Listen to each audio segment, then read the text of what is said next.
This massive surveillance thing started out as a way to make advertisements. Hell, think about that. They would literally spy on you so they could advertise things to you better.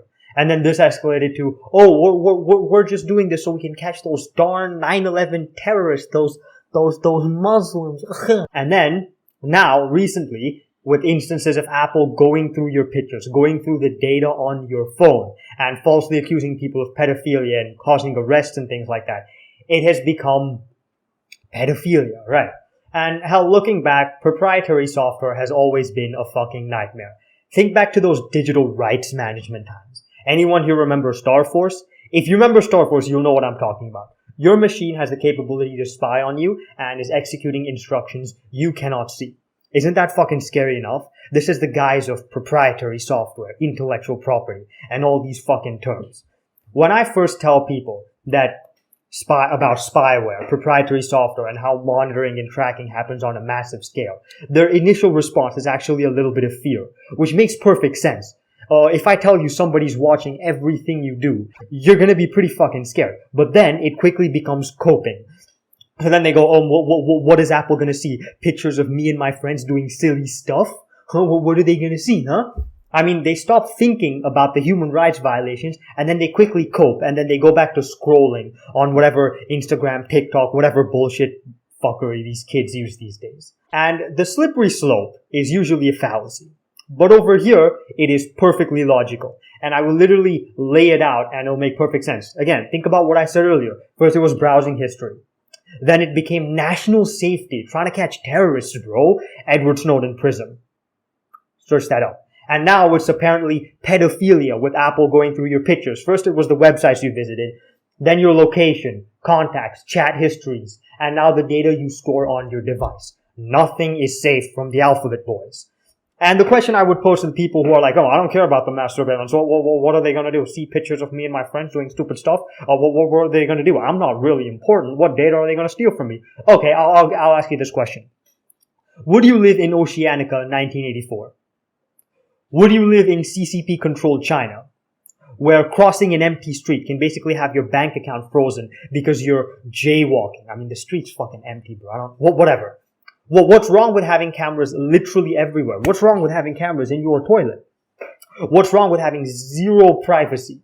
I mean, would you be okay with the government or even fucking Facebook putting you in a chair and scanning your electrical patterns in your brain and converting them into thoughts using some wonky fucking AI and essentially reading your mind? And they make this mandatory. So every week you gotta sit in the fucking chair and they're gonna read your fucking mind. Just to make security purposes, bro, to make sure you're not gonna accidentally install a fucking virus or something.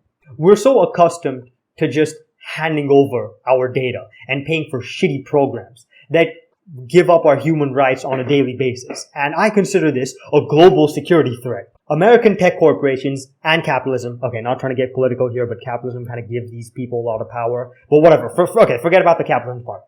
American tech corporations has turned everybody into fucking consumer zombies. Men consume OnlyFans products and Sigma Male podcasts on YouTube.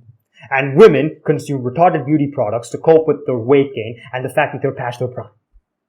Okay? Everybody gets shit here. I'm gonna shit on men and women, males and females, femoids, equally. Fuck everybody. Okay? That's the motto. Loneliness and depression are at an all-time high. Mental health problems are more common than fucking exercise. And people will buy anything you throw at their face to escape it. Privacy, morals, principle, and a fuck ton of money are all on the table right for the taking. Their literal human rights is what they're willing to give, so the OnlyFans girl responds to them faster. Or the fucking, the skincare product gets delivered one day faster. Or their fucking Instagram works out of box. Ooh, out of box. People literally can't configure basic shit these days. I'll leave a link to a Richard Stallman article explaining why proprietary software is just basically hell in terms of just general utility. But I'll leave you with a very simple example from that article. Think of roads. Now imagine all roads are built by the fagman corporations. And in order to make profit, are you gonna work for free, bro? Would you program for free? It's fucking retarded proprietary. In order to pay for all that, they build a toll booth every kilometer. Because I mean, hey, bro, so somebody's gotta pay for the road, bro. What, you're gonna build the road for free? Fucking retarded proprietary cucks. Whatever, right? They build tolls everywhere to collect fee. I mean, hey, it kind of makes sense. This is kind of how proprietary software works as well. And so now, the corporations spend more money on building the tolls than actually building and maintaining the roads. And now, users suffer more because they have to, wait in the tolls and pay every kilometer. And now, because the boots keep logs, every user gets tracked. Everywhere you go, you're gonna get tracked by the toll booth. This is an analogy for telemetry that happens with these proprietary softwares. And now, let's say there's a pothole in the road. Now, in FOSS, anyone can just go repair the pothole themselves. They can just, fill it and make the road safer. But with these proprietary fagman corporations who are in charge, they say, oh, no, the road, that's our intellectual property, bro. You are not allowed to fix it. We will arrest you if you fix it. You're not allowed to fix it. You have to wait for us to fix it. And if we don't want to, then you can eat shit. That's how proprietary softwares work. There have been multiple instances of security vulnerabilities.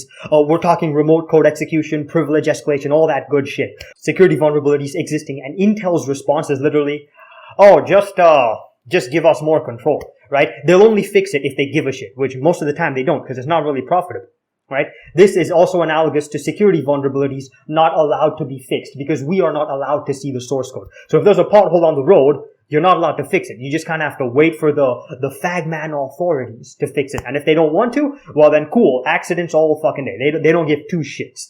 And in the end, I'll just give some clear examples of how the FOSS and the community will always beat proprietary cucks and the fagman corporations. Look no further than Vim and NeoVim, but let's just consider they're the same thing for simplicity's sake. A software that is more than 30 years old and has been evolving ever since. We had VI, then VI improved, which is Vim, and then now we got the extensions, and then NeoVim. And these things outclass any retarded markdown note-taking software. I made a video on that, all this Cumdrop, Evernote, and all these retarded cucks. And then it also outclasses every retarded Jet Chromosomes IDE. All these fucking PyCharm, IntelliJ, the fucking idiots. No offense if you use those IDEs, but my guy, you're missing out. Just configure NeoVim. It ain't that hard. I can do it.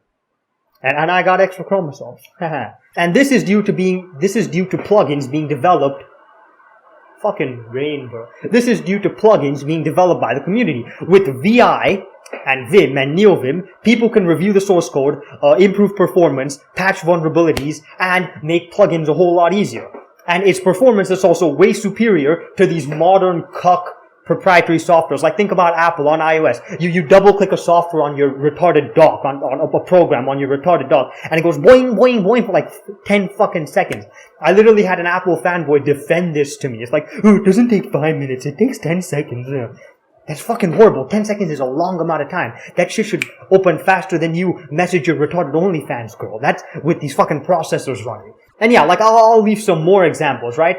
Vim being better than any IDE. Vim being better than any note-taking software. Think about all proprietary softwares. Like Adobe Reader. Zathura is infinitely better. I'm using Zathura right now. Why would you use Reader? It's still, I'm not gonna get into that in this video. Use Zathura, damn on the proprietary cuts.